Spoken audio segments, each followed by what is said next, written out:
Merci beaucoup, merci surtout aux joyeux Jacobins de m'accueillir, c'est vrai, une deuxième fois pour ces Sans-Culottides. J'étais venu en 2021, effectivement, parler du populisme. Et là, je reviens pour continuer en fait cette réflexion, mais avec une vision plus prospective. Il ne s'agit pas uniquement de comprendre les désordres du monde, mais aussi d'essayer de tracer des perspectives pour leur résolution. Alors bien sûr, je ne suis qu'un économiste, je ne suis pas omniscient, je voulais juste partager quelques idées avec vous, je ne vais pas, à moi tout seul bien sûr, trouver les solutions à tous nos problèmes. Alors, la conférence d'aujourd'hui est intitulée effectivement Covid, inflation, pénurie, comment reconstruire l'économie sur de nouvelles bases. Et bon, on aurait pu rajouter guerre en Ukraine, chômage, etc., pouvoir d'achat. En fait, on voit bien que, et ça c'est normal, toutes les sociétés ont des problèmes et nous en connaissons aujourd'hui qui sont assez importants. La question surtout qui me semble importante, c'est la deuxième partie, c'est-à-dire comment reconstruire l'économie sur de nouvelles bases. Et ça implique finalement, d'une part, il faut reconstruire l'économie, ou en tout cas, il faut la changer suffisamment en profondeur pour permettre de proposer des solutions à un certain nombre de problèmes. Alors c'est un peu par rapport à cette deuxième partie de question que je vais organiser mon intervention, c'est-à-dire, premièrement, répondre à la question pourquoi reconstruire l'économie, qu'est-ce que ça signifie de reconstruire l'économie, sur quelle base notre économie actuelle est-elle fondée? Alors c'est ça qui va être vraiment le cœur de l'intervention. Et puis, dernière partie, comment reconstruire, quelle base changer pour reconstruire une autre économie. Alors je suis membre depuis quelques années des économistes atterrés et c'est vrai que ce collectif a cherché beaucoup à mettre en place des réflexions justement pour proposer de nouvelles solutions et sortir, on va dire, du dogme néolibéral. Donc je m'inscris bien sûr dans cette perspective, c'est-à-dire essayer de proposer des solutions. Alors commençons par le pourquoi. Pourquoi reconstruire l'économie? En fait, pour répondre à certains défis qui nous attendent, des défis, j'ai envie de dire, de court terme, et puis des défis de long terme. Alors les défis de court terme, c'est ceux qui occupent aujourd'hui l'actualité, c'est-à-dire la question de l'inflation, la persistance du chômage, la persistance et voire le creusement des inégalités. Le prix de l'essence aujourd'hui, c'est aussi des questions qui sont dans l'actualité. Mais il y a aussi des défis de long terme qui sont sans doute les plus importants en fait, et qui consistent notamment à préparer l'économie au changement climatique, c'est-à-dire avoir un système économique qui émet moins de gaz à effet de serre, et puis préparer l'économie aussi à peut-être la fin de certaines ressources naturelles sur lesquelles notre économie est fondée, notamment la fin du pétrole, construire une économie qui soit plus sociale sur le long terme, plus égalitaire, plus résiliente, parce que les défis aussi que montre la guerre en Ukraine dont on parlera tout à l'heure, c'est aussi bien la question de la résilience. On a vu ce qui s'est passé en Europe avec la guerre en Ukraine, l'explosion des prix du gaz qui a entraîné l'explosion des prix de l'électricité et puis des dépenses publiques très importantes pour atténuer cette explosion des dépenses énergétiques, mais qui n'a pas solutionné le problème de fond. Alors, pour répondre à ces défis, ce que je vais essayer de vous démontrer, c'est qu'il faut changer les bases de notre économie. Alors du coup, il faut revenir sur ces bases. Sur quelle doctrine, on peut dire, notre économie est-elle fondée? Alors pour essayer de revenir là-dessus, je vais faire moi aussi un peu d'histoire des idées, parce que finalement, qu'est-ce que c'est que l'économie? C'est la manière dont une société produit et redistribue des richesses. En fait, toutes les sociétés ont une économie. Je veux dire, l'économie n'a pas commencé avec le capitalisme. Elle existe depuis que l'homme est l'homme, depuis que l'homme exploite son environnement naturel et puis produit, on va dire, donc au moins des biens alimentaires, de quoi se nourrir, de quoi se loger, de quoi se vêtir, de quoi même passer son temps. Toute société humaine a une économie et toute économie est gérée selon un certain nombre d'approches, de conceptions qui consiste à dire, eh bien voilà, ceci est bien, ceci est mal. C'est-à-dire qu'une économie est gérée par la collectivité, par la société humaine, à partir de grands principes. Et du coup, ce qui m'intéresse ici, c'est de comprendre quels sont les grands principes qui déterminent la gestion actuelle de l'économie. Alors, en réalité, on peut résumer tout cela à un mot, ou plutôt à deux mots. On pourrait d'ailleurs en discuter, si vous voulez, tout à l'heure dans la phase de questions. Le premier mot, c'est le capitalisme, puisque finalement notre économie est une économie capitaliste libérale. Et puis le deuxième mot qui est souvent utilisé, c'est le néolibéralisme, c'est-à-dire c'est une manière d'organiser le capitalisme. Alors, cette gestion néolibérale de notre économie, eh bien, elle repose donc sur un certain nombre de principes. Et ces principes, eh bien, ils sont la conséquence d'une réflexion menée par un certain nombre d'intellectuels à partir des années 20. Et il y a une raison pour laquelle on s'est mis à réfléchir sur la gestion de notre économie. Eh bien, cette raison, c'est l'apparition soudaine d'un contre-modèle qui est le modèle soviétique. La révolution de 1917 a été quand même une révolution évidemment dans le pays, dans la Russie de l'époque, de la Russie tsariste, mais elle a été une révolution intellectuelle pour beaucoup de gens, parce qu'on avait des dirigeants communistes qui voulaient mettre en place une société socialiste, un socialisme réel, qui voulait refonder l'économie sur des bases entièrement nouvelles. Alors, quelles étaient les bases de l'économie soviétique telles qu'elles ont été conçues à partir de 1917, mais en s'appuyant bien sûr sur les textes de Marx et des socialistes précédents. Eh bien, le principe même du communisme, celui qui était avancé, alors je parle de principe, je ne parle pas de la réalisation concrète, mais le principe de l'époque du communisme, c'était à chacun selon ses besoins, de chacun selon ses capacités. Faire en sorte de produire suffisamment de richesses pour tout le monde en, évidemment, utilisant le travail et les ressources que chacun pouvait contribuer, auxquelles chacun pouvait contribuer. La grande idée derrière cela, c'était de passer d'une économie fondée sur le marché et la concurrence, une économie décentralisée, fondée sur les intérêts individuels, à une économie beaucoup plus rationnelle, une économie fondée sur la rationalité et sur la performance, parce que dégagée de la question des intérêts individuels et au service du coup de l'intérêt général. En fait, à l'époque, le communisme prétendait incarner la rationalité, alors que finalement le capitalisme, eh bien, c'était le désordre, et c'était ce débat qui agitait en fait les intellectuels de l'époque. Alors cette rationalité économique, eh bien, elle reposait sur quelques principes, et notamment le principe d'une économie planifiée. Alors c'est intéressant de penser à ce mot parce qu'aujourd'hui on parle de planification. On parle de planification écologique. D'ailleurs, Emmanuel Macron a repris le terme planification. Et nous y reviendrons parce qu'il me semble que cette question de la planification, c'est une question qui va sans doute se reposer et qui mérite d'être discutée.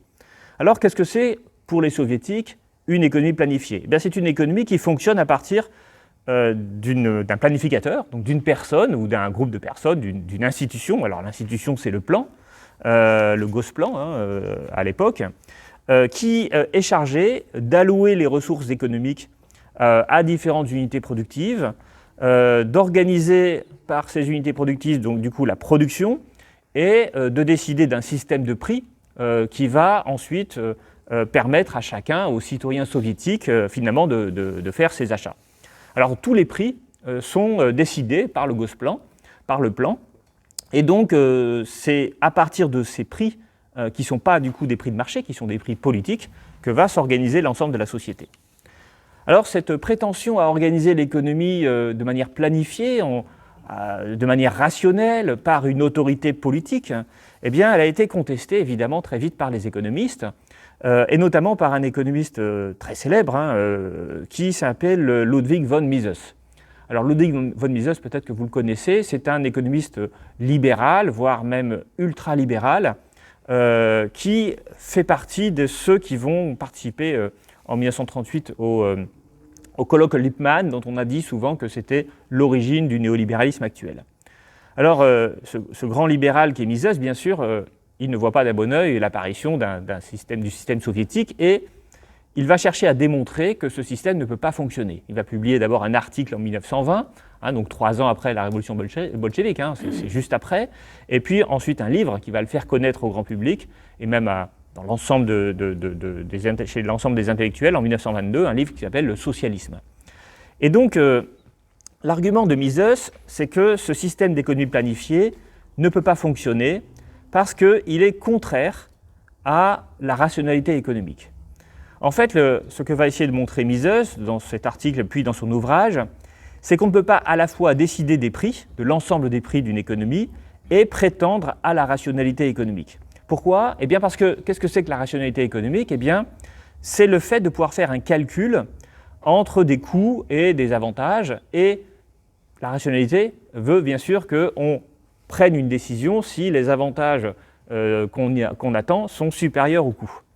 Or, comment fait-on pour calculer à la fois les avantages et les coûts de quelque chose, d'une action ?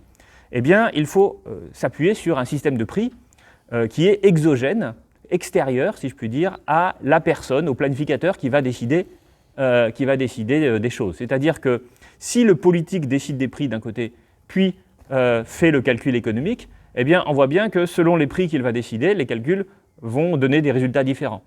Et c'est là, nous dit Mises, qu'il y a un souci. C'est que quand on veut organiser un système productif, évidemment, l'objectif c'est de produire et de distribuer des biens de consommation. Comment va-t-on estimer l'utilité de ces biens de consommation que le système productif va produire ? Eh bien, c'est simplement, on va regarder les comportements des consommateurs. Alors, ça fonctionne, y compris dans l'économie soviétique de l'époque. C'est-à-dire que si on voit que tous les consommateurs veulent acheter le même produit, il va être en pénurie et du coup, on va avoir un signal comme quoi il faut produire davantage de ce produit. De la même façon, c'est pas parce qu'on est en Union soviétique qu'il ne peut pas y avoir d'échange en dehors des magasins d'État. Mises prend l'exemple des cigares et des cigarettes. Alors, imaginons, nous dit Mises, que sur le marché parallèle, eh bien, on échange un cigare contre 5 cigarettes. On peut du coup assez facilement estimer le rapport des prix qu'il faut entre les cigares et les cigarettes. Et donc, si on voit ça, eh bien, dans les magasins d'État, on fera en sorte que les cigares soient 5 fois plus chers que les cigarettes. Donc, a priori, au niveau des biens de consommation, on peut regarder les échanges, les comportements de l'homo soviéticus, des soviétiques, et puis en déduire finalement l'intérêt, les intérêts relatifs, les avantages relatifs de chaque marchandise, et puis du coup, instaurer un système de prix qui correspond à cela. Mais le problème, nous dit Mises, c'est que cela ne fonctionne pas du tout au niveau des coûts. Et les coûts de la production des biens de consommation, eh bien, ils vont dépendre en fait de la valeur qu'on va attribuer aux actifs productifs. Alors, les actifs productifs, c'est les matières premières, c'est les machines, c'est les bâtiments, c'est tout ce qui sert en quelque sorte à produire les biens de consommation. Or, dans le système soviétique, eh bien, toute la production est réalisée par des usines d'État, par des producteurs d'État. Et la question qui va se poser, c'est quelles ressources on va, si on fait par exemple de la laine, comment on va affecter cette laine ? À quelle usine on va l'affecter ?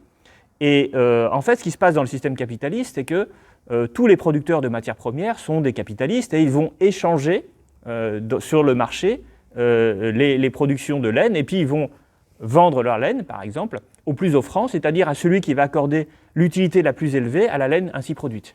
Et c'est le marché qui va coordonner l'usage des ressources naturelles et des intrants du capital productif. De la même façon, quelqu'un qui produit des machines-outils, eh bien, il va prioritairement vendre les machines-outils au producteur qui sera capable de lui verser le prix le plus élevé, c'est-à-dire que ça va aller vers le producteur qui va utiliser le plus efficacement ces machines.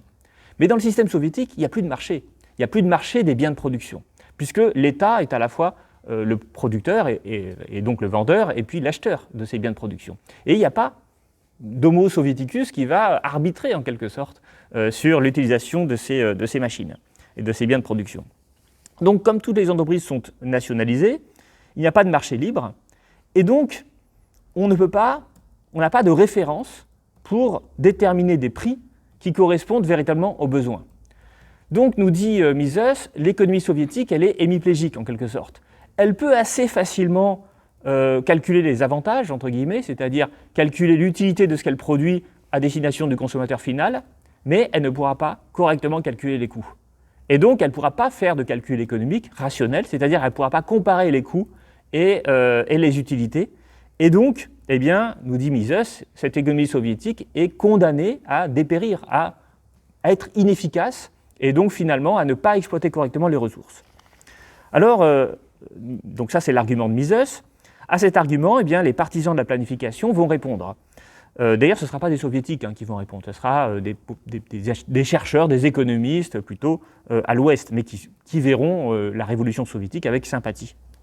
Alors ce qu'ils vont dire par exemple, c'est que en fait, on pourrait tout à fait estimer le coût des biens de production autrement que par le marché. Il suffit d'avoir des données sur le coût d'exploitation des minerais, voire de quantifier en termes de ressources réelles l'utilisation de ces ressources pour produire, par exemple, du charbon, de la laine ou je ne sais quoi.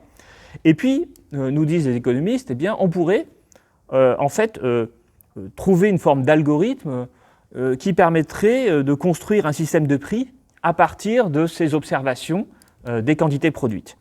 Alors, ils vont utiliser pour ça un modèle économique qui s'appelle l'équilibre général, qui est un modèle inventé dans les années 1870, par 72 en fait, il me semble, ou 74, par Léon Walras, qui considère que ce que fait le marché, c'est trouver un système de prix qui égalise les offres et les demandes de tous les produits. Et donc, ils disent, on n'a qu'à faire comme ça, c'est-à-dire on n'a qu'à créer une forme de marché artificiel. Le planificateur va chercher à faire des calculs à partir des données qu'il reçoit des différents agents économiques. Et puis, vous allez voir que finalement, on va faire comme si la concurrence était parfaite et on aura un système plus efficace que le système normal du marché. Parce que sur le système normal du marché, justement, la concurrence n'est jamais parfaite. Il y a des systèmes de corruption, des systèmes d'inefficacité. Et donc, vous allez voir qu'en planifiant correctement, on peut arriver à un mécanisme plus performant que le marché naturel. Alors, à ce contre-argument, Mises va répondre, et celui qui va sans doute répondre de la manière la plus pertinente, c'est un disciple de Mises qui s'appelle Friedrich Hayek, qui est lui aussi un des auteurs phares de la pensée néolibérale. Et la réponse de Hayek va dire, en fait, la capacité qu'on a de planifier un système productif et de créer à partir de ce système productif un système de prix pertinent va dépendre de la qualité des informations qu'on va récupérer. Et ça, tout le monde est d'accord. Or, nous dit Hayek, eh bien, nous ne pouvons pas accéder, en tant que planificateur, à une information suffisamment pertinente pour faire ce calcul. A l'inverse, le marché, lui, permet d'organiser, de traiter de l'information de manière beaucoup plus pertinente. Alors pourquoi Hayek dit cela ? Eh bien parce qu'il estime que ce qui fait la force du marché, c'est qu'il va permettre de prendre en compte non seulement l'information visible, l'information disponible dans les données, dans les data, mais il va également intégrer l'information cachée, l'information donc qu'on ne veut pas révéler. Alors concrètement, comment le marché fait-il pour organiser cela ? Alors ça, c'est les articles de 1937 et 1945, pour ceux qui veulent s'intéresser à ça, de Hayek, qui sont vraiment des articles qui ont révolutionné en grande partie la pensée économique. Qu'est-ce qu'a le marché que n'a pas l'État ? L'État, il va forcément s'appuyer sur des données statistiques qu'il va récupérer auprès des agents. Mais les agents peuvent mentir. Le marché, eh bien, lui, il va s'appuyer sur l'intérêt individuel. Imaginons que vous avez une nouvelle technologie qui vous permet d'utiliser, alors je reprends l'exemple tout à l'heure, la laine, mais de manière autre que ce qui est censé faire. La demande de laine, auparavant, elle était uniquement utilisée pour fabriquer des pulls. Et puis là, maintenant, vous avez une technologie qui permet d'utiliser la laine pour faire autre chose, n'importe quoi d'autre. Donc, qu'est-ce qui va se passer ? Eh bien, vous ne voulez pas forcément dévoiler cette technologie à vos concurrents, ni aux gens en général, mais vous allez de fait augmenter votre demande de laine. C'est-à-dire qu'on va utiliser la laine pour autre chose. Donc, sur le marché de la laine, eh bien, la laine va voir sa demande augmenter. En voyant sa demande augmenter, eh bien, ça va entraîner une hausse des prix. Et c'est ainsi par les achats d'intérêt des différents agents économiques que finalement l'information cachée, je peux utiliser la laine à autre chose qu'à faire des pulls, eh bien, va s'intégrer dans le marché et va augmenter la valeur de la laine sur le marché. Et ça, eh bien, en fait, seul le marché peut le faire parce qu'il est fondé sur le principe de l'intérêt individuel.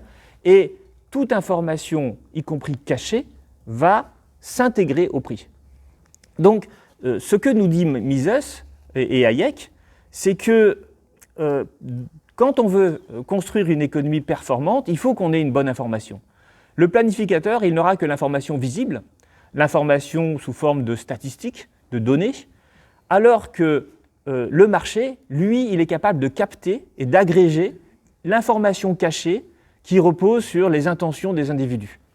Et donc, nous dit Mises, nous dit Hayek surtout, le marché en concurrence est une institution qui en fait est indispensable à la performance économique, car seul le marché permet d'engendrer, de créer un système de prix qui soit susceptible d'agréger toute l'information disponible. Alors, ce débat, en fait, il se termine par, finalement, la victoire des libéraux. Mais cette victoire des libéraux, elle implique un glissement dans ce qu'est le marché et sa fonction sociale. Puisque, finalement, avant qu'on ait ce débat, le marché, on considérait que c'était surtout un lieu d'échange. C'est-à-dire qu'il servait à organiser les échanges de manière performante. C'est comme ça que Smith ou la plupart des gens voyaient le marché. Et avec ce débat, on glisse sur une autre représentation du marché. Sur un marché dont la fonction première est de calculer et de déterminer la valeur. De quantifier la valeur et d'être capable, du coup, d'organiser des transactions économiques de manière performante. Alors ça, c'est pour moi le point de départ de ce que j'appelle le néolibéralisme. Le néolibéralisme, c'est une doctrine qui va dire que pour que l'économie soit performante, on a besoin de marchés en concurrence, qui vont générer des prix, un système de prix, qui va lui-même engendrer des incitations. Et ces incitations vont être d'autant plus performants que le système des prix aura lui aussi été fondé sur les véritables informations des agents. C'est-à-dire que le système de prix sera d'autant plus performant qu'il est fondé sur une information importante. Et alors du coup, quel est le rôle de l'État ? Le rôle de l'État, c'est de permettre à ce mécanisme de fonctionner. Et c'est-à-dire, de ce fait, on va mettre l'État au service du bon fonctionnement des marchés en demandant à l'État de mettre en œuvre toutes les institutions qui permettent à ce système de prix de fonctionner. Alors c'est là qu'on va avoir des autorités de la concurrence qui vont faire en sorte que la concurrence soit la plus parfaite possible dans tous les marchés. Parce que vous comprenez bien que s'il y a un monopole, s'il n'y a plus de concurrence, il n'y a plus de prix de marché. Il y a un prix de monopole. C'est plus l'information des agents qui va déterminer les prix, c'est la décision politique du chef d'entreprise. On va chercher à fluidifier, à faciliter la connaissance des prix, à réduire la question des externalités. Alors les externalités, c'est par exemple la pollution. Donc intégrer dans le prix des éléments qui ne vont pas être intégrés dans le marché. Et quand on regarde ce que l'État néolibéral fait, c'est exactement ça qu'il fait. Alors, cette doctrine, finalement, elle est à peu près constituée à la fin des années 30. On peut dire que cette représentation du rôle de l'État dans l'économie, cette représentation où le but de l'État n'est pas de se substituer au marché, mais de l'aider à bien fonctionner, cette vision de l'État néolibéral, elle est clairement posée dans ces années-là. Et néanmoins, dans les années 30, ce n'est pas du tout ça que l'État va faire. Alors c'est là où il y a quelque chose qui est intéressant dans l'histoire, justement, c'est qu'on a parfaitement, du point de vue des économistes, démontré, ou en tout cas montré un système économique qui devrait être performant s'il fonctionnait selon des principes de prix et de marché en concurrence, aidé dans cette fonction par l'État. Et en même temps, dans les années 30, qu'est-ce qui se passe ? On est en pleine crise des années 30. Et puis, les rapports de force politiques ne sont plus du tout des rapports de force politiques qui vont favoriser le libéralisme. En fait, il y a 3 événements qui vont se succéder, qui vont expliquer le fait que cette doctrine néolibérale n'est pas mise en œuvre. Le premier événement, déjà, c'est que l'URSS, contrairement à ce que pensait Mises, ne s'écroule pas. Non seulement elle ne s'écroule pas, mais au cours de la Seconde Guerre mondiale, elle a montré sa résilience et sa capacité à produire massivement des armes et puis à finalement remporter la guerre sur le front de l'Est. Deuxième événement, c'est que c'est bien sûr la crise des années 30 qui démontre que le marché livré à lui-même ne fonctionne pas. Donc voilà, pourquoi est-ce qu'on veut lui faire confiance pour déterminer des prix alors que finalement les affaires de corruption, les bulles financières, etc. démontrent que les prix ne sont pas toujours pertinents, les prix de marché ne sont pas toujours pertinents. Puis le troisième événement extrêmement important, c'est l'économie de guerre. C'est-à-dire qu'en fait, ce qui va se passer très vite, c'est que tous les pays du monde vont, enfin en tout cas les pays capitalistes et même l'Union soviétique bien sûr, vont rentrer en guerre, et que cette entrée en guerre va nécessiter de la part de l'État un interventionnisme de plus en plus important et un contrôle des prix de plus en plus important lui aussi. En fait, aux États-Unis, c'est intéressant, c'est de voir les États-Unis, parce que les États-Unis ne sont pas directement touchés par la guerre, à part après Pearl Harbor, ils ont pas, leur économie ne souffre pas au sens strict de la guerre. Par contre, ils doivent réorienter en profondeur leur économie, passer d'une économie qui est au service des besoins civils à une économie au service des besoins militaires. Et ça veut dire en fait des pénuries. Ça veut dire que l'acier qu'on va produire, on ne va plus le produire pour fabriquer des voitures pour les gens, mais des tanks pour les soldats, ou des bateaux pour les soldats.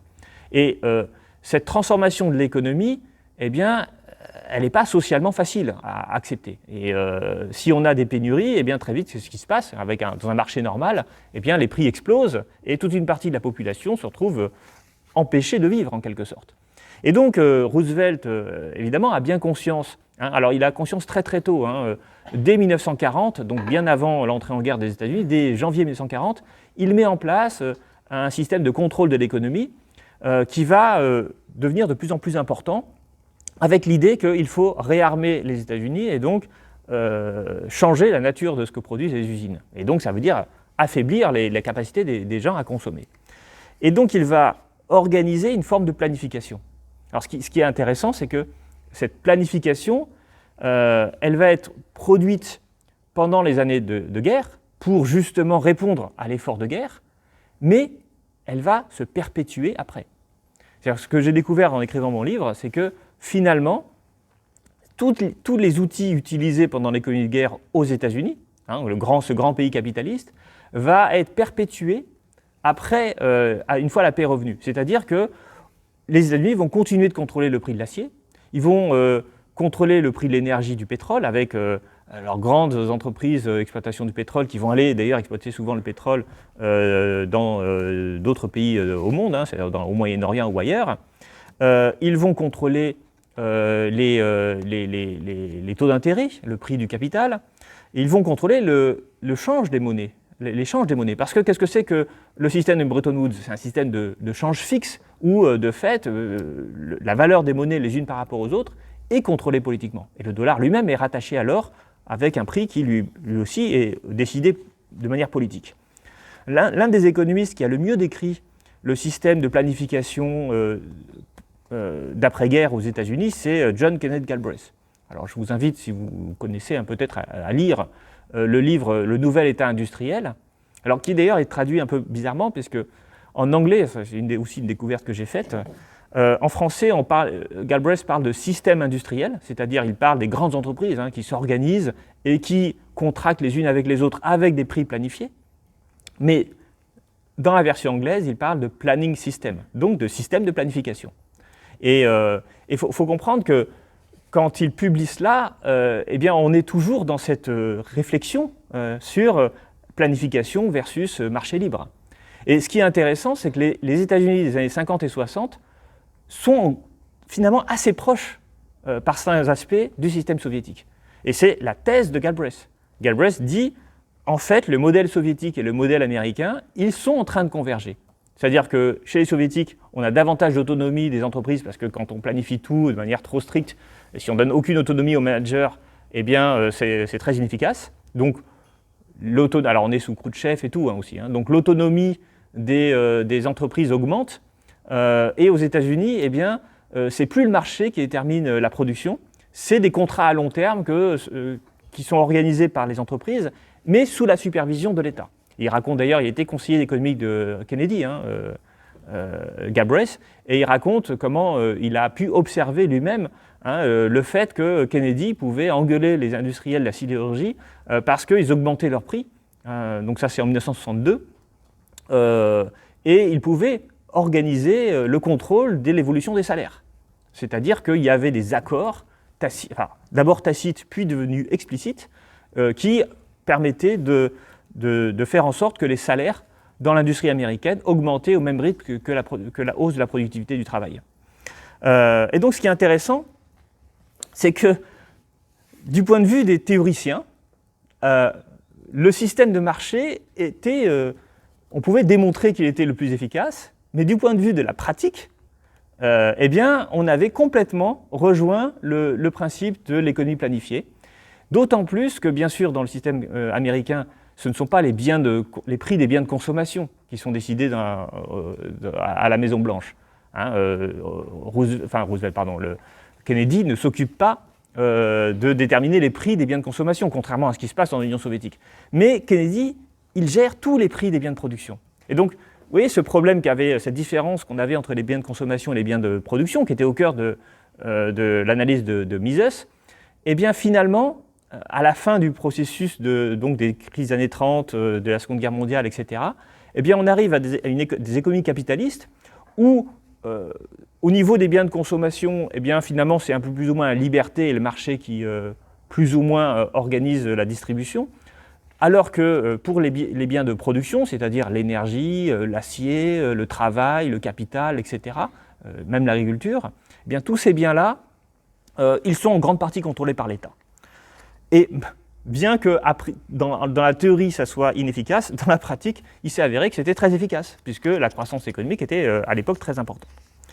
Alors ce mécanisme de planification, on va dire, de l'économie, eh bien il s'est effondré dans les années 70. Alors il s'est effondré pour plusieurs raisons, pour deux principales raisons de mon point de vue. D'abord, l'effondrement de Bretton Woods, du système Bretton Woods, c'est-à-dire la renonciation à la convertibilité du dollar en or fait exploser le principe des parités fixes entre les monnaies. Donc ça veut dire que les monnaies ne sont plus gérées par le politique, mais du coup elles sont gérées par le marché. Et ça va avoir beaucoup de conséquences. Ça va entraîner la libéralisation financière, ça va entraîner du coup la concurrence des pays pour attirer le capital, et ça va finalement, au bout du terme, arriver à la libéralisation de toute la finance mondiale. Le deuxième événement qui, à mon avis, est très important, c'est la crise pétrolière, qui là aussi commence, en fait, avant la guerre du Kippour. On dit toujours que c'est la guerre du Kippour qui a fait le choc pétrolier. En fait, ça commence avant, et c'est la conséquence de quoi? C'est la conséquence de la nationalisation de l'industrie pétrolière dans tout un ensemble de pays, les pays de l'OPEP. Parce qu'en fait, ça aussi on oublie qu'en 70-71, eh bien, tous les pays de l'OPEP nationalisent leur pétrole. Donc ils reprennent en quelque sorte le contrôle de la production de pétrole, et bien sûr ils le font pour augmenter les prix. C'est un cartel, l'OPEP. Et puis derrière ça, il va y avoir tout un ensemble de matières premières dont les prix vont augmenter elles aussi, puisque beaucoup de pays vont faire pareil, Côte d'Ivoire pour le cacao, et puis bien d'autres pays comme cela. Et donc ça, eh bien, ça veut dire que la capacité qu'ont les États occidentaux à continuer de contrôler les prix des biens de production disparaît peu à peu. Et j'ai envie de dire c'est normal, puisque finalement c'est la conséquence de la décolonisation, d'une décolonisation qui va jusqu'au bout de son achèvement, c'est-à-dire qu'au bout d'un moment, les pays, ils ont une indépendance et ils préfèrent, ils n'ont pas envie de se faire exploiter par les grandes compagnies pétrolières occidentales, mais ils ont envie eux-mêmes d'exploiter leur propre pétrole. Alors il a fallu du temps pour qu'ils aient les compétences, pour qu'ils aient les ingénieurs pour contrôler le pétrole. C'est la raison pour laquelle l'OPEP est créée en 1960, mais les prix du pétrole n'augmentent vraiment que dans les années 70, au moment où ils ont les compétences pour nationaliser le pétrole. Cette crise, cette double crise, crise énergétique et crise financière, en quelque sorte, faillite de Bretton Woods, eh bien, ça va du coup relégitimer les auteurs néolibéraux, et en particulier Hayek, qui devient prix Nobel en 1974, et c'est pas pour rien que c'est un an après le choc pétrolier, et Friedman, qui est un très proche de Hayek, ils ont tous les deux travaillé à l'université de Chicago, qui a son prix Nobel en 1976. Alors ce que ces prix Nobel vont faire, eh bien, ils vont essayer de montrer comment lutter contre l'inflation. Donc c'est une vision monétariste qu'ils vont mettre en place, avec l'idée qu'il faut arrêter de gérer la monnaie par l'État. Et donc ils vont proposer de désarmer l'État dans toute sa gestion de l'économie. Et donc, en fait, on peut considérer que le néolibéralisme n'est véritablement mis en œuvre que dans les années 70, Et cette mise en œuvre du néolibéralisme va encore s'accélérer après le troisième événement très important, qui est la chute, l'effondrement du système soviétique, qui finalement, alors pas du tout comme Mises l'avait prévu, c'est-à-dire c'est pas quelques années après, mais c'est 70 ans après, mais tout de même le système soviétique va finir par s'effondrer et ça va encore légitimer l'idée qu'il faut arrêter de faire la planification. Et donc on a tout un processus de libéralisation, j'ai envie de dire de néolibéralisation, parce que ce n'est pas une véritable libéralisation, si vous voulez, on en discutera en détail dans les questions. Et ça va être, de mon point de vue, ça va être plus ou moins achevé à peu près en 2000.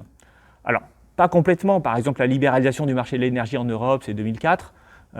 Donc il y a encore des choses qui vont, enfin l'électricité, pardon, la libération du marché de l'électricité, il y a encore des choses qui vont être libéralisées, le fret ferroviaire c'est 2006 il me semble, et puis les trains de voyageurs c'est il y a 2 ans. Hein, donc la libéralisation va encore se poursuivre après 2000. Mais on peut dire que l'essentiel des institutions néolibérales, elles sont mises en œuvre à partir de 2000. Alors je prends cette date parce que c'est à la fois la création de l'euro en 1999 et puis la révocation définitive du Glass-Steagall Act en 1999 également par Clinton. Hein, donc on peut dire que là on a achevé les processus de libéralisation financière. Après on va libéraliser d'autres choses. Et puis quelques années plus tard, pas longtemps après en fait, en 2008, il y a une crise financière. Et de mon point de vue, cette crise financière, elle marque le début d'un basculement. C'est-à-dire qu'on a pendant presque 40 ans mis en œuvre des politiques, plus de 30 ans en tout cas, mis en œuvre des politiques néolibérales qui visaient à réguler l'économie par le principe des prix de marché en concurrence. Et puis, en 2008, on tombe sur un os. Cet os, c'est quoi ? Eh bien, c'est la crise financière. Et la crise financière, c'est une crise quoi ? De quoi ? C'est une crise d'incapacité des marchés à déterminer des prix, en fait. On peut le dire comme ça. C'est-à-dire qu'il y a tout un ensemble d'actifs financiers liés au crédit subprime qui n'ont plus du tout de valeur parce qu'il n'y a plus de demande. Et quand il n'y a plus de demande, il n'y a plus de prix. Forcément, parce qu'il n'y a plus de prix de marché, il n'y a plus de transactions. Et donc, il n'y a plus de prix de marché. Et ça entraîne virtuellement la faillite de tout le système financier américain. Et donc, il a fallu recréer des prix. Et comment on a recréé des prix ? On a demandé à l'État de racheter ses actifs. Alors, au début, c'est le plan Paulson, donc en septembre 2008. Et puis, après, c'est la Réserve fédérale qui va elle-même commencer à racheter les actifs. C'est ce qu'on appelle des politiques de quantitative easing, hein, d'assouplissement quantitatif. Alors, je ne vais pas revenir trop sur ces politiques parce que je ne vais pas vous perdre dans des considérations financières, on pourra y revenir si vous voulez, mais je vais vous expliquer ce que ça signifie. Ça signifie, parce qu'on va continuer d'acheter les actifs après 2008. Au début, c'est pour sauver les banques, et puis après, c'est pour une autre raison, c'est qu'il y a le plan Obama de relance, de relance économique, le plan de relance, qui coûte 800 milliards de dollars. Et là, Obama, il a un problème, c'est que les taux d'intérêt deviennent trop chers pour que l'État puisse emprunter. Et donc, la Réserve fédérale, donc la Banque centrale américaine, va commencer à faire baisser les taux d'intérêt en rachetant des obligations publiques. Alors, ce mécanisme de comment on fait baisser les taux d'intérêt en rachetant des obligations publiques, je ne vais pas y revenir parce que c'est un peu technique. Mais ce qu'il faut comprendre, c'est que les politiques de la Banque centrale américaine qui ont été mises en place en 2009 à la suite du premier quantitative easing de 2008, novembre 2008, c'est des politiques dont l'objectif premier, c'était d'agir sur les taux d'intérêt, donc sur le coût du capital. Et en fait, toutes les banques centrales dans le monde ont fini par faire pareil, par avoir des actions, des interventions sur les marchés financiers pour faire baisser les taux d'intérêt. Et vous comprenez ce que je suis en train de vous dire ? Je suis en train de vous dire que les taux d'intérêt, c'est plus les marchés qui décident, c'est la Banque centrale. En 2015, quand on arrive au bout du processus de la crise des dettes souveraines européennes, la Banque centrale européenne comprend qu'elle ne peut plus laisser les marchés mettre en faillite la Grèce, le Portugal et tout ça. Donc, elle rachète des obligations massivement, des obligations publiques, pour que les taux d'intérêt que payent les États européens n'explosent pas, pour que l'Italie ne fasse pas faillite. Parce que si on laissait les marchés décider des taux d'intérêt, l'Italie aurait fait faillite. Et puis ensuite, on a le Covid. Et là, on double toutes les politiques de quantitative easing. On double les rachats d'obligations. On fait baisser artificiellement les taux d'intérêt. Donc vous comprenez que, en fait, l'économie d'aujourd'hui, elle est totalement la conséquence de ces politiques qui, en fait, ne font plus confiance au marché pour déterminer des prix. Et dans lesquelles on a des acteurs publics, les banques centrales, qui vont directement intervenir sur le marché financier pour agir sur les taux d'intérêt. Et entre parenthèses, le discours politique n'a pas bien compris tout cela encore. Puisque le discours politique continue de dire il faut qu'on fasse attention à la dette parce que sinon on va être étranglé par la hausse des taux. Mais en fait, la hausse des taux, alors aujourd'hui c'est vrai qu'il y a une hausse des taux, mais il y a un pilote derrière la hausse des taux, c'est la Banque centrale. Elle veut augmenter les taux pour des raisons statutaires, parce que son objectif c'est la lutte contre l'inflation. Mais elle pourrait faire autrement, et elle a fait autrement. Elle a agi sur les marchés financiers pour faire baisser les taux d'intérêt au moment du Covid et encore avant. Et donc, c'est plus les marchés qui déterminent maintenant les taux d'intérêt, c'est les banques centrales. Et ça veut dire que c'est le politique en fait. Alors le politique au sens très large, parce que vous savez aussi que les banques centrales sont indépendantes du pouvoir politique et de ce fait, les États ne peuvent pas demander à leur banque centrale, en tout cas dans les pays, dans les pays du G7, de faire baisser leurs taux.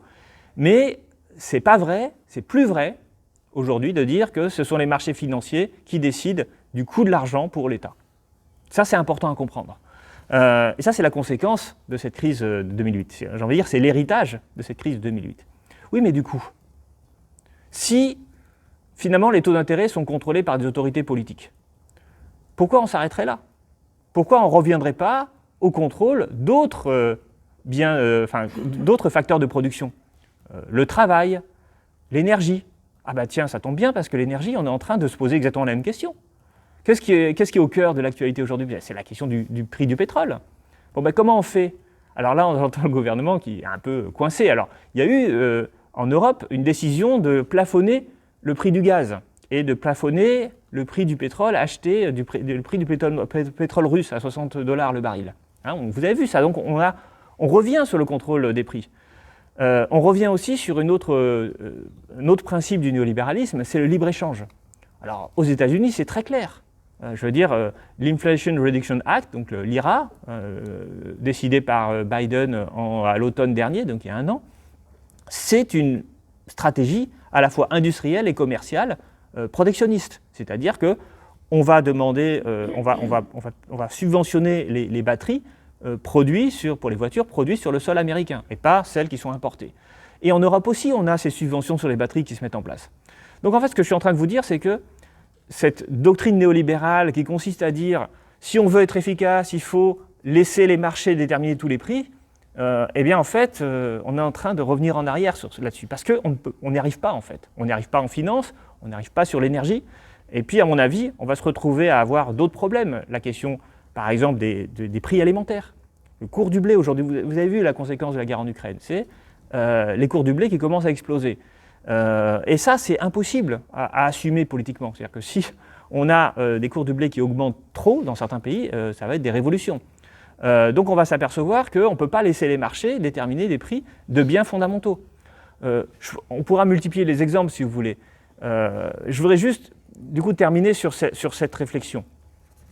L'idée sur laquelle il faut laisser le marché décider des prix, parce que le mécanisme de la concurrence, c'est le mécanisme le plus performant, eh bien, elle a du plomb dans l'aile. Et de ce fait, eh bien, il faut repenser l'économie. C'est-à-dire qu'il faut maintenant reconstruire une doctrine qui prenne en compte à la fois l'échec de l'Union soviétique et en même temps l'échec du néolibéralisme. Alors, quelle peut être cette doctrine? Je vais terminer un peu là-dessus. Je vous ai dit que j'ai essayé de tracer des perspectives. Bon, d'abord, c'est pas simple. C'est pas simple. Si c'était simple, voilà, comment dire, j'arriverais avec ma solution. Non, c'est pas simple parce que en fait, il faut un mixte, c'est-à-dire qu'il faut du marché, il faut de l'État, il faut de la régulation politique, et aussi il faut un espace de liberté où les gens peuvent négocier les prix. Donc il faut en quelque sorte une forme d'économie mixte. Alors, qu'est-ce que ça veut dire concrètement? D'abord, je pense qu'il faut préserver le marché comme lieu d'échange. Je dis tout à l'heure que les néolibéraux, ils avaient considéré que le marché n'était plus un lieu d'échange, n'était plus essentiellement un lieu d'échange, mais un lieu de formation des prix. Alors on peut laisser le marché comme un lieu de formation pour certains prix, mais il faut surtout le réhabiliter comme lieu d'échange. Et là d'ailleurs, quand on réfléchit au marché comme lieu d'échange, un marché est performant parce qu'il permet plus d'échanges.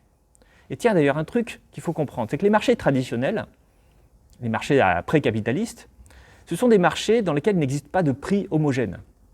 Il n'y a pas de prix unique. En quelque sorte, un marché traditionnel, c'est une échoppe dans laquelle on a un vendeur qui vend tout un ensemble de produits, de marchandises, et puis on a un acheteur.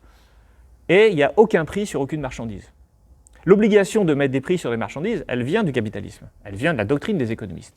Alors qu'est-ce qui se passe concrètement? Eh bien, il y a une négociation qui se fait entre le vendeur et l'acheteur potentiel. Et le vendeur, il va regarder qui est l'acheteur. Est-ce qu'il est riche? Est-ce qu'il a très envie de ce produit? Et il va chercher en quelque sorte à maximiser son revenu en faisant un prix à la carte, ou plus précisément à la tête. Alors on peut trouver ce mécanisme injuste, parce qu'après tout, parce qu'on est habitué à l'idée que le prix s'attache à une marchandise. Mais on peut aussi s'inspirer de cette réflexion en disant, mais en fait, pourquoi est-ce qu'on a un produit, un prix? Pourquoi ce n'est pas un acheteur, un prix? Ou pourquoi les prix ne seraient-ils pas différents selon les acheteurs ou selon les usages auxquels on veut les destiner? Par exemple, revenons sur une question fondamentale aujourd'hui. On a des réserves de pétrole limitées. Ces réserves de pétrole, il va falloir les utiliser correctement, collectivement. À quoi on va utiliser le pétrole qui nous reste? Est-ce qu'on va utiliser le pétrole pour isoler les bâtiments? Parce que pour isoler les bâtiments, il faut des machines qui consomment du pétrole, vous savez. Est-ce qu'on va utiliser ce pétrole pour aller envoyer des gens, des milliardaires dans l'espace? Ce n'est pas aussi légitime l'un que l'autre. Or, le principe du prix de marché unique fait que, en fait, le prix de marché est aveugle aux usages et aux usagers, à ceux qui veulent utiliser ce prix. Et si on veut réfléchir comme au marché comme étant d'abord un lieu d'échange, alors il faut admettre qu'avoir des prix différents, ça peut être justifié. Et ça peut même améliorer la fonction du marché comme lieu d'échange. Si je reprends le marché traditionnel, un riche, il va payer plus cher qu'un pauvre. On peut trouver ça injuste. Après tout, c'est une forme de social, de transferts sociaux. Mais on peut aussi considérer que c'est la seule façon de maximiser les échanges. Parce que si vous mettez le prix du riche, le pauvre ne pourra pas acheter. Si vous mettez le prix du pauvre, eh bien, du coup, ça va être le vendeur qui ne va pas pouvoir continuer de vendre ce produit. En distinguant les prix selon la tête, en quelque sorte, selon le pouvoir d'achat du client, eh bien, vous maximisez en fait les échanges. Vous faites plus d'échanges avec des prix adaptés aux besoins et aux capacités des individus. Et donc, vous voyez que si on a comme ça, alors le problème que ça pose, c'est que si on a différents prix possibles pour une même marchandise, alors on va avoir un souci pour notre comptabilité. Parce qu'aujourd'hui, quand vous regardez une comptabilité d'entreprise, vous avez, les actifs en termes de ressources réelles que vous avez, et puis en face, vous mettez un prix, et du coup, vous quantifiez un total d'actifs sur votre bilan. Imaginez maintenant que chaque marchandise puisse avoir différents prix. Alors comment on fait? Alors ça peut être intéressant parce que du coup, on peut dire, mais écoutez, moi, ces ressources que j'ai, je vais utiliser pour quelque chose qui est utile à la société. Et bien ça veut dire que ça a plus de valeur. Inversement, si on utilise des ressources pour quelque chose qui est considéré comme pas utile, eh bien, on va baisser la valeur de cette chose. Vous voyez, je pense qu'on peut réfléchir de manière, en sortant quelque part de la boîte, c'est-à-dire se dire, si on renonce au principe du prix unique adossé à une marchandise, eh bien, plein de choses peuvent se passer. Je termine parce que je suis un peu long. Le marché, donc, n'est plus le lieu qui va être au cœur de la détermination des prix. C'est un lieu d'échange. Ça ne veut pas dire qu'il ne va pas y avoir de prix de marché. On va maintenir la fonction de création des prix sur un marché. On va permettre aux gens de négocier librement ce qu'ils ont envie de vendre. Si vous voulez vendre, je sais pas, votre vélo à quelqu'un parce que vous ne l'utilisez plus, vous allez sur le Bon Coin, le prix va bien être un prix de marché qui va se décider entre vous. Et on ne va pas interdire ça, bien sûr. Toute la question qui se pose, c'est à quel moment le marché est légitime pour déterminer les prix, à quel moment il n'est pas légitime. Alors pour essayer de le comprendre, eh bien, je vous propose de poser quelques principes. Le premier principe, c'est que le marché n'a autorité à décider la valeur des choses que pour les marchandises. Le marché s'occupe des marchandises. Alors ça a l'air d'être une évidence comme ça, mais en fait ce n'est pas le cas dans nos sociétés d'aujourd'hui. Pourquoi? Parce que là je fais référence à un économiste, un anthropologue qui s'appelle Karl Polanyi. Et Karl Polanyi a essayé de faire une analyse assez fine de l'économie capitaliste en disant que la marchandisation avait tellement progressé au cours du capitalisme qu'on avait fini par utiliser le marché pour déterminer les prix de choses qui n'étaient pas des marchandises. C'est ce qu'il appelle les marchandises fictives. Alors, il en déterminait 3. Il disait le travail, le capital et la terre. Le travail, ce n'est pas une marchandise. Pourquoi? Parce que pour Polanyi, une marchandise, c'est quelque chose qui a été produit dans le but d'être vendu. Alors c'est déjà une définition de marchandise. À mon avis, c'est une des meilleures définitions de marchandise que je connaisse. Une marchandise est quelque chose qui a été produit dans le but d'être vendu. Or, nous dit-il, eh bien, le travail, qu'est-ce que c'est? Ben, c'est du temps humain. Or, on ne fait pas des êtres humains pour les vendre. Voilà. Donc, du coup, le travail ne peut pas être considéré comme une marchandise. Deuxième marchandise fictive, la terre.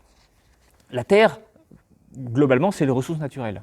Ben, tiens, justement, les ressources naturelles n'ont pas été produites. On ne les produit pas, on les extrait. C'est deux choses différentes. Ça veut dire que si on considère que c'est l'offre et la demande qui va déterminer la valeur des ressources naturelles, eh bien, on dénature en fait le principe même du marché et on va avoir des prix qui ne seront pas de vrais prix. Donc les ressources naturelles qu'on n'a pas produites, eh bien, ce n'est pas le marché, ce n'est pas au marché de déterminer sa valeur. Troisième élément, la monnaie. Alors, la monnaie, le capital. Eh bien là, on revient sur ce qu'on disait tout à l'heure, les taux d'intérêt. Est-ce que les taux d'intérêt sont des prix qui doivent être le produit de l'offre et de la demande sur les marchés financiers, ou est-ce que ça doit être décidé politiquement? On le voit aujourd'hui que les taux d'intérêt sont de plus en plus décidés politiquement. Continuons la liste. Allons au-delà de Polanyi. Ressources naturelles, travail, capital, mais services publics. Ben ouais, parce que les services publics n'ont pas été produits dans le but d'être vendus, par définition. Donc les services publics ne relèvent pas du marché. Et c'est une évidence de dire ça. Allons plus loin. Il y a des choses qui ont été produites dans le but d'être vendues et qui mériteraient de ne pas voir leur valeur considérée comme élaborée déterminée à partir du marché. Par exemple, l'alimentation. Ben ouais, parce que l'alimentation, c'est un bien socialement indispensable. Donc, on peut tout à fait considérer que pour une question de préservation de la société, d'éviter l'effondrement social dans certains pays, avec les prix du blé qui vont augmenter, eh bien qu'on peut décider de sortir l'alimentation du marché, pour que les gens puissent se nourrir simplement. Et toute l'agriculture a souvent d'ailleurs vu ses prix régulés. La politique agricole commune avant les années 90, c'était le principe du prix garanti. Le logement, la santé, la pharmacie. Oui, parce que les médicaments sont des marchandises, d'après la définition que j'ai donnée. Parce que les médicaments sont produits dans le but d'être vendus, on est d'accord. Mais ce n'est pas des marchandises tout à fait naturelles. C'est des marchandises dont il faut gérer les prix. On voit aujourd'hui la pénurie de médicaments que la France connaît. Donc, vous voyez, il faut sortir tout ce qui n'est pas marchandise du marché, mais on peut sortir aussi des marchandises du marché, pour des raisons de préservation de notre modèle social. Alors, continuons la liste. Alors vous allez me dire, après, il ne reste plus rien dans le marché. Si, il va rester des trucs, rassurez-vous. Mais prenons un autre exemple, alors là, dont on n'a pas conscience, et pourtant il est très intéressant. C'est toute l'industrie culturelle. Alors, un livre, c'est une marchandise. C'est produit dans le but d'être vendu, on est tous d'accord. Et pourtant, aujourd'hui en France, le prix du livre n'est pas laissé au libre arbitre du marché. On a une loi qui fait consensus, qui est la loi du prix unique du livre. C'est-à-dire qu'un livre neuf ne peut pas être vendu à un prix différent de ce que l'éditeur a décidé. Ok. Est-ce que ça pose un problème, cette loi? Est-ce que ça veut dire qu'on a moins de livres? Non, ça permet de préserver les librairies, ça permet de limiter la capacité du marché à décider des prix, et en même temps, ça n'empêche pas les gens d'acheter des livres. Ça ne supprime pas le marché du livre, ça supprime la capacité du marché à déterminer les prix de tous les livres. Donc on est bien ici dans une loi qui fait consensus, qui est une loi qui n'est pas néolibérale. Et puis on peut multiplier parce qu'en fait, la France a toujours obtenu, demandé et obtenu l'exception culturelle. C'est-à-dire le fait que la culture devait échapper aux règles du marché. Et ça fonctionne très bien. Donc vous voyez un exemple de comment on a pu sortir la culture de la régulation par le marché. Alors vous voyez comme quoi ça veut dire qu'on peut sortir une marchandise de la régulation par le marché sans forcément que cette marchandise ne soit pas le produit d'une initiative privée. Ça ne veut pas dire supprimer le marché, ça ne veut pas dire supprimer les entrepreneurs. Dernier élément, la question climatique et le prix du carbone. Mais ça, aujourd'hui, le prix du carbone en Europe, c'est une gestion par le marché quand même. Depuis 2005, on a créé un marché carbone. Bon, moi, je trouve que c'est absurde. Ce n'est pas l'offre et la demande des quotas carbone, des quotas d'émissions, qui va déterminer le prix du carbone. Il faut que ce soit une décision politique, bien sûr, de mettre un prix du carbone pour accélérer la transition. On peut aller plus loin. Les investissements liés à la transition écologique ne devraient pas avoir un coût décidé par le marché. Ils devraient avoir un coût qui doit être planifié par l'État. Et d'ailleurs, c'est sans doute une des conclusions à laquelle va arriver Macron tout à l'heure. Bref, je termine. Ce que je voulais dire ici, c'est donc qu'il est possible de construire une économie dans laquelle le marché reste un lieu d'échange, mais ne soit pas le lieu qui détermine la valeur de tous les produits. Et il peut déterminer la valeur de certains produits, mais certains autres produits peuvent sortir du marché, et ça ne veut pas dire qu'ils vont disparaître de l'économie, ni qu'on ne pourra plus les échanger. Voir ce que j'ai dit sur le prix unique du livre. Maintenant, la question qui se pose, la dernière question qui se pose et qui, à mon avis, est essentielle, c'est quand on dit du politique qui doit décider de certains prix, de qui on parle exactement? Il y a plusieurs manières de concevoir le politique. Il y a les collectivités territoriales, il y a l'État, il y a l'Union européenne, il y a des négociations internationales. À quel niveau? Alors justement, je suis ici au sans-culottide et aux joyeux jacobins. Et ce qui caractérise les jacobins, c'est finalement l'idée que l'État doit incarner l'intérêt général. Et en fait, je pense qu'il y a des prix qui vont relever du national, voire peut-être du local. En tout cas, les prix ne sont légitimes. Les prix décidés par le marché sont légitimes parce que finalement, ils sont le produit de l'ensemble des agents qui ont participé. Le prix décidé par le politique, il est légitime si le politique a lui-même une légitimité, c'est-à-dire qu'il est le produit d'un processus démocratique. Ce qui fait qu'un prix est légitime, c'est qu'une décision est légitime, c'est qu'elle est prise par un représentant d'une communauté politique, qui a conscience d'être une communauté politique. Et ça veut dire que beaucoup de choses relèvent du national. Alors, quels sont ces prix qui relèveraient du national? Bien, je fais la liste ici, rapidement. Les services publics, le travail, l'énergie, les ressources naturelles locales, par exemple, l'alimentation, le logement, les transports collectifs, etc. Et puis, il y a des prix qu'on ne pourra pas décider à l'échelle nationale, parce que, par exemple, ils concernent l'ensemble de l'humanité. Et donc, il y a des prix qui vont être organisés à l'échelle internationale. Par exemple, la plupart des ressources naturelles, toutes celles qu'on n'a pas en France, par exemple le pétrole, il va falloir qu'on négocie avec les producteurs de pétrole. Le prix carbone lui-même, il doit être décidé à l'échelle internationale, parce que l'enjeu climatique est un enjeu mondial. Les objectifs climatiques eux-mêmes doivent être décidés à l'échelle internationale. Et puis, il doit y avoir tout un ensemble de régulations commerciales et financières qui doivent procéder de la diplomatie.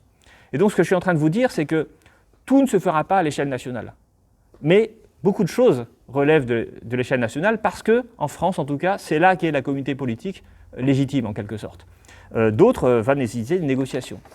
Alors évidemment, le vrai problème que j'ai, et sur lequel je bute et sur lequel je n'ai pas vraiment de réponse, c'est on a vu que dans l'histoire, le fait que les pays pétroliers ont commencé à nationaliser leur pétrole et à reprendre le contrôle de leurs ressources, c'est une forme de décolonisation économique, ça a été un grand intérêt pour eux. Si maintenant on leur dit, écoutez, voilà, le pétrole c'est une ressource commune à l'humanité, il faut qu'on la gère collectivement, ils ne vont pas être d'accord. Donc comment on fait? Mon sentiment, c'est qu'il faut qu'on ait des échanges. C'est-à-dire qu'on dise, voilà, ce pétrole qui reste là, il faut qu'on le décide collectivement ce qu'on en fait.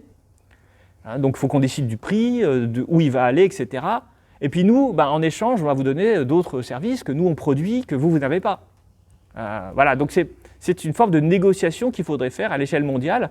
Alors j'ai parlé du pétrole, mais on peut parler du lithium, du cobalt, de tous les métaux rares qui servent aujourd'hui à la transition écologique. La France produit du cobalt en Nouvelle-Calédonie. Peut-être que nous, on peut mettre ça en balance en disant, voilà, puis on a une industrie nucléaire. Tenez, on va vous aider à construire des centrales nucléaires. En échange, vous limitez le prix du pétrole. Vous limitez le prix du pétrole, mais on limite aussi l'usage qu'on va faire du pétrole. L'objectif n'est pas que le pétrole soit un marché libre. En fait, il faudrait pratiquement que les énergies carbonées soient un marché organisé par les États, comme est aujourd'hui l'industrie d'armement, où ce n'est pas un marché libre en quelque sorte. Vous avez vu que quand on veut donner des chars à l'Ukraine, les Léopard 2, il faut l'accord de l'Allemagne. On pourrait avoir des réflexions comme cela pour organiser l'attribution des énergies carbonées de la manière la plus rationnelle possible. Vous voyez ? Voilà, je m'arrête là parce que j'étais trop long. Et n'hésitez pas si vous avez des questions.